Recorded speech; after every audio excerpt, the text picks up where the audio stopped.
En este Evangelio que acabamos de escuchar, tomado de San Lucas, el Señor nos habla de la caridad, del amor que exige su seguimiento y de la jerarquía que tiene esta virtud teologal. Jerarquía porque la caridad es una virtud universal.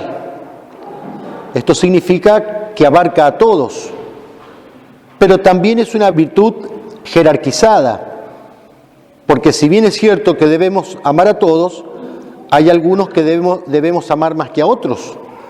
Por eso dice San Pablo, mientras podamos hacer el bien a todos, hagámoslo, pero principalmente a nuestros hermanos en la fe. Una virtud jerarquizada. Jerarquía por la cual, como expresa San Benito en su regla, no hemos de anteponer nada al amor de Cristo Jesús. Nada ni nadie, ni siquiera las personas más queridas, ni la propia vida. Va a decir San Pablo en su carta a los Filipenses, por Él lo perdí todo y todo lo tengo por basura con tal de ganar a Cristo.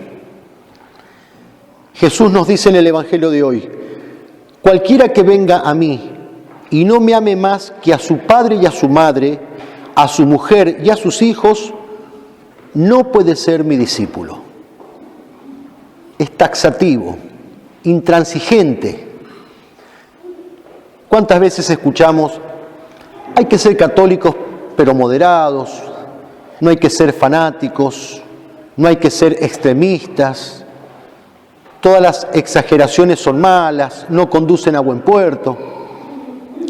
Hoy Jesús nos viene a decir lo contrario. Nos dice que sí hemos de ser exagerados, que sí hemos de ser extremistas.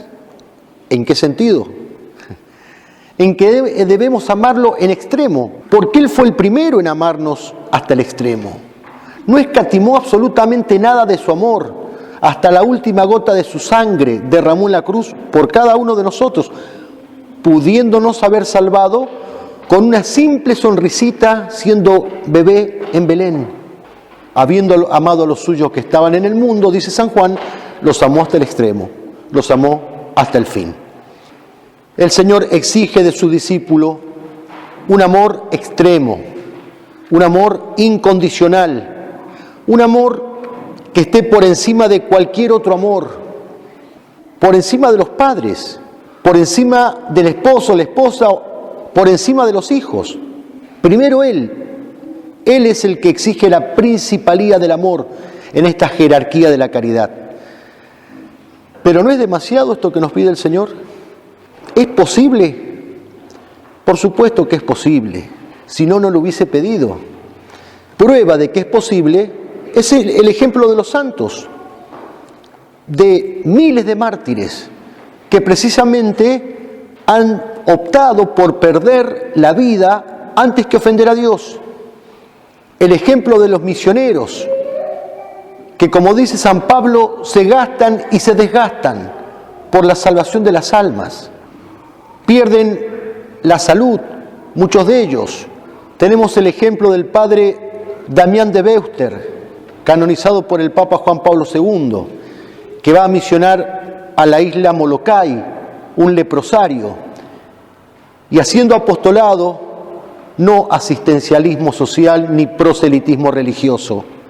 Ojo, haciendo apostolado, evangelizando, llevando la palabra de Dios en ese leprosario, se contagia de lepra y muere leproso. Es un ejemplo tangible, concreto, de un sacerdote celoso por la gloria de Dios que decidió perder la salud y perder la vida para no anteponerla al amor de Cristo Jesús. El ejemplo de tantas almas consagradas, el ejemplo de tantos padres y esposos cristianos que en el quehacer de todos los días jerarquizan la caridad y ponen a Jesucristo por encima de todo. Tenemos el ejemplo de Blanca de Castilla, esta mujeraza de ley, esta varona, no la marimacho, sino la varona de la que habla el libro de los Proverbios en la Sagrada Escritura, le decía a su hijito Luis cuando era muy pequeño: hijo mío, prefiero verte muerto antes que cometer un solo pecado mortal. Por supuesto que puede parecer muy duro esto hoy para la sensibilidad moderna, muy extremista, suena hasta cruel. ¿Cómo una madre va a preferir ver a su hijo muerto? Sí, prefiero verte muerto antes que cometas un solo pecado mortal, porque si mueres en gracia de Dios, te pierdo por unos años y te recupero en el cielo por toda la eternidad. Pero si por ganarte unos pocos años en esta vida efímera mueres en pecado mortal, ahí sí que te perderé para siempre. Ese hijo Luis creció, se hizo grande, llegó a ser santo, San Luis, rey de Francia. Eso es caridad exquisita, no solo que no es crueldad, eso es la caridad más eminente, donde primero está Dios, primero está Jesucristo y después está el amor de los seres más queridos. ¿Qué es el amor? Es un movimiento hacia el bien.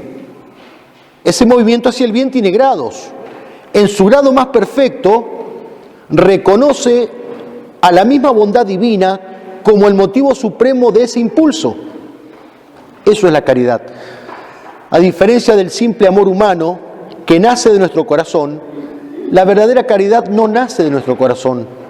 La caridad nace de Dios. Es el amor de Dios que se derrama en nuestros corazones para, desde nuestros corazones, alcanzar a los demás. Cuando yo amo a mi prójimo con amor de caridad, no soy yo quien ama, es Dios quien ama en mí. Es Dios quien, por decirlo de alguna forma, me pide prestado mi corazón para seguir amando a través del mío. La caridad es una fuerza divina, es una fuerza sobrenatural en virtud de la cual el hombre se vuelve a Dios y hacia todo lo que Dios ama. Partiendo de Dios, la caridad verdadera se dirige al prójimo, como dice San Agustín, porque en él está Dios o para que en él esté Dios. Es la misma virtud teologal la que nos impulsa a amar a Dios y al prójimo. Son dos amores que no los podemos separar. Dice San Juan: quien dice que ama a Dios a quien no ve y no ama a su hermano a quien ve, es un mentiroso. Pero insisto que el motivo debe ser siempre la bondad divina. Cuando falta este motivo, y podemos hablar de simpatía, de solidaridad, de filantropía, de amor puramente natural o humano, pero no de caridad. Lo que Cristo nos dice hoy es que tenemos que evitar que esos afectos meramente humanos se interpongan entre Él y nuestra alma. No nos dice que no debemos amar a nuestros padres. Dios no puede contradecirse, caramba. Si hay un mandamiento que nos manda honrar a nuestros padres, no puede ahora venir Cristo a decirnos que no debemos amar a nuestros padres. No nos está diciendo eso. Lo que nos dice Jesucristo es que debemos amarlos, a nuestros padres, a nuestros seres queridos, a todo el prójimo, pero de manera ordenada, sin que ese amor, insisto, se interponga entre Dios y nosotros. Puede ocurrir, y de hecho ocurre muchas veces, que los mismos seres más cercanos, los parientes más íntimos, sean un obstáculo que quieran impedir nuestro amor a Dios, las exigencias de la verdadera caridad. En ese caso, por supuesto que sí he de optar, primero está Dios y después los seres más queridos. No debería ser así. El ser querido debería amarme en la misma dirección que la caridad, pero cuando se corre de esa dirección y me obliga a optar, debo optar primero por Dios. Un ejemplo de esto: cuando un joven, un varón, una chica, sienten el llamado a la vida religiosa, al sacerdocio o a entrar a un convento, y los padres se oponen, por ejemplo. Ahí los padres no están amando a sus hijos con amor de caridad, lo están amando con un amor humano, con un amor sensible y natural, pero no con amor de caridad. Porque si amaran a sus hijos con verdadero amor de caridad, como Blanca de Castilla amó a su hijo Luis, esos padres no impedirían que sus hijos entren al convento o al seminario. Le dirían quizás con el corazón desgarrado: Señor, tú me lo diste, a ti te lo entrego, es tuyo, no soy dueño de mis hijos. Me los has dado no en propiedad, sino en administración. Tú eres el dueño, son tuyos estos hijos, Señor, que fue la oblación que hizo la Virgen con su propio hijo. Recibió de Dios la misión de engendrarlo, de educarlo, de amamantarlo, de verlo crecer en el hogar de Nazaret. Y cuando llegó el momento, le pidió la tremenda oblación de entregarlo en el altar del holocausto, en el Calvario. Y lo hizo. Y no sin dolor. Lo hizo con una espada traspasando su corazón. El Señor me lo dio, el Señor me lo quitó, bendito sea el nombre del Señor. Y la caridad, cuando es verdadera, a veces exige también cosas que chocan a la simple simpatía. Por ejemplo, la corrección fraterna, una de las tantas manifestaciones de la caridad. ¿En qué consiste la corrección fraterna? En la amonestación hecha por caridad al prójimo culpable para que rectifique su senda. Eso es la corrección fraterna.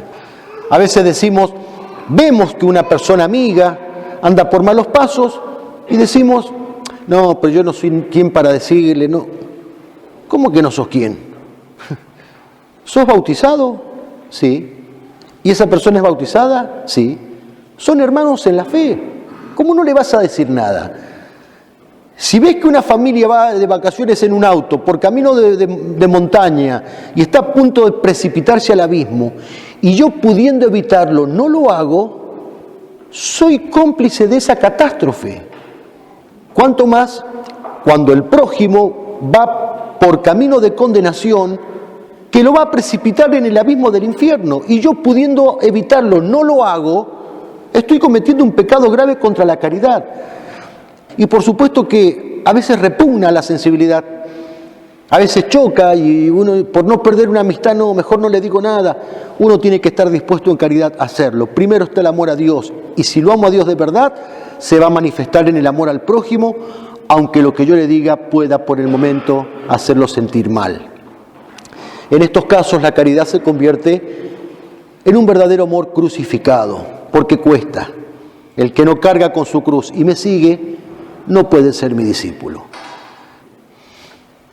Y este seguimiento que nos da la caridad constituye la verdadera sabiduría. La verdadera sabiduría no en el sentido profano y vulgar del término, no sabiduría como sinónimo de aquel que toca de oídas un montón de temas. No, la sabiduría en el sentido etimológico del término, de sapere, de sabor, de gustar las cosas de Dios.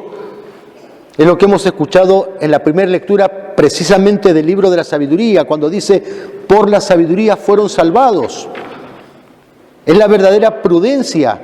La ciencia más acabada es que el hombre bien acabe, porque al fin de la jornada aquel que se salva sabe, y el que no, no sabe nada.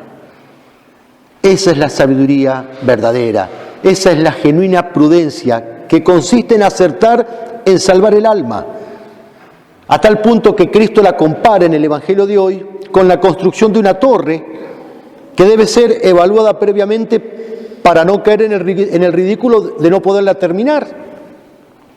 Y la compara también el Señor con un rey que antes de entrar en batalla mide si con sus hombres, con sus 10.000 soldados, realmente puede enfrentar al que viene contra él con 20.000.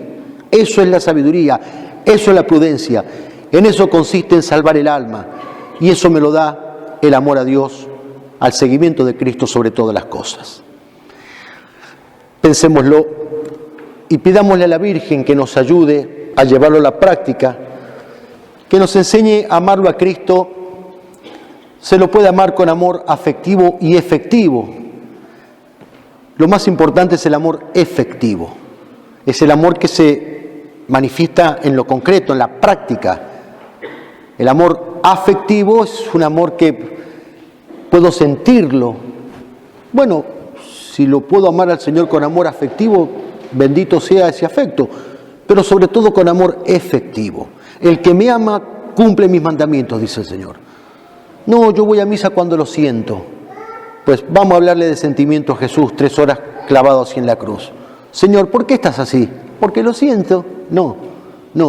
Sintió tedio, sintió repugnancia, sintió angustia, sintió hasta el abandono del Padre. Dios mío, ¿por qué me has abandonado? Tristeza de muerte. Pero efectivamente es lo que el Padre quería. Ahí está el amor concreto y tangible. Que la Virgen nos enseñe a amarlo así. Que nos enseñe a amarlo y a seguirlo como ella lo amó y lo siguió. Que así sea.